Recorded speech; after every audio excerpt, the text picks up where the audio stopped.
Guys അങ്ങനെ നമ്മളിപ്പോൾ കാറിൽ വെക്കാൻ വേണ്ടി നമ്മുടെ മൊബൈൽ സ്റ്റാൻഡ് വാങ്ങിച്ചിട്ടുണ്ട്. നമ്മുടെ ഈ മിററിൽ തൂക്കിയിടുന്ന ടൈപ്പ് ഓഫ് സാധനം ആയതുകൊണ്ട് വാങ്ങിച്ചാണ്. ഇതിൻ്റെ പേരൊന്നും ഇതിൽ കറക്റ്റായിട്ട് എഴുതിയിട്ടില്ല.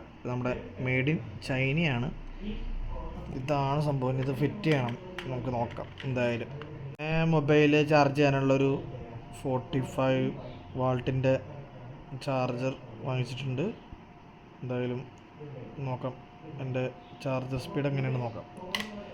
പിന്നെ നമ്മുടെ ആദിയോഗിയുടെ ഒരു സ്റ്റാച്യു ഉണ്ട്, ലിഡോളുണ്ട്. ആ ഒരു സാധനം ഇനി കാറിൽ വെക്കണം. ഇതൊക്കെ ഇപ്പോൾ ഫിറ്റ് ചെയ്യണം. ആദ്യം ഇതൊന്ന് അറേഞ്ച് ചെയ്യട്ടെ ഗായ്സ്. അപ്പോൾ ഇതാണ് നമ്മുടെ മൊബൈൽ ഹോൾഡർ. അപ്പോൾ ഇതിലൊരു റൗണ്ട് ഉണ്ട്. അത് നമ്മൾ ഈ ഒരു സാധനം കണ്ടോ, ഇതിലേക്ക് ഇങ്ങനെ വെക്കണം. അയ്യോ, ആദ്യം വെക്കരുത്. ആദ്യം നമ്മളിത് ഈ ഒരു സാധനം ഇതിലേക്ക് ഇങ്ങനെ ഇട്ടിട്ട് എന്നിട്ട് വേണം ഇതിലായിട്ട് വെക്കാൻ. അപ്പോൾ ഒച്ചയേക്കും. എന്നിട്ട് നമ്മളിത് മുറുക്കണം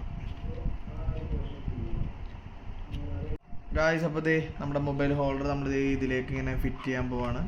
ഇതിങ്ങനെ വെച്ചിട്ട് ഈ ഒരു സാധനം കണ്ടോ, ഈ ഒരു സാധനം നമ്മളിത് ഇങ്ങനെ വെക്കണം. എന്നിട്ട് ഇതിലേക്ക് കയറ്റിയിട്ട് ഇങ്ങനെ ടൈറ്റ് ചെയ്യണം. സിമ്പിൾ പരിപാടി കേട്ടോ, ആർക്കും ഇത് ചെയ്യാൻ നോക്കും. സിമ്പിൾ പരിപാടി ഗായ്സ്. ഇതാണ് നമ്മുടെ ആദിയോഗി. കൊള്ളാം, നല്ലൊരു സംഭവമാണ്, ഇഷ്ടപ്പെട്ടു ഗായ്സ്. അപ്പോൾ അത് തിരിഞ്ഞു പോയി. നമ്മളിങ്ങനെ വെച്ച് ഇങ്ങനെയായിരുന്നു വെക്കേണ്ടത്. ഇപ്പം പെർഫെക്റ്റ് കണ്ടോ. ഇതാണ് അതിൻ്റെ ഒരു കുട്ടൻസ്. നമ്മൾ ഓരോന്നും പഠിക്കണേയാണ്. ഓക്കെ ഗായ്സ്, അങ്ങനെ നമ്മളിത് കണ്ണാടിയിൽ വെച്ചിരിക്കുന്നു. കണ്ടോ സംഭവം. ഇവിടെ ഫോം വയ്ക്കണം. ചാർജിങ്ങിൻ്റെ സാധനം വെച്ചിട്ടുണ്ട്. അപ്പോൾ അതിൻ്റെ ഇതെങ്ങനെയുണ്ടെന്ന് നമുക്ക് അടുത്തൊരു വീഡിയോയിൽ പറഞ്ഞുതരാം, അതിൻ്റെ ചാർജിങ് സ്പീഡ് എങ്ങനെയുണ്ടെന്ന്.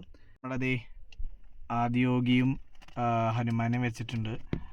പക്ഷെ പശ വെച്ചിട്ടില്ല. പശ വെച്ച് ഒട്ടിക്കണം. ഇനി വെച്ച് നോക്കിയതാണ്. ഇനി എന്തായാലും പശ വെച്ച് ഒട്ടിക്കണത്.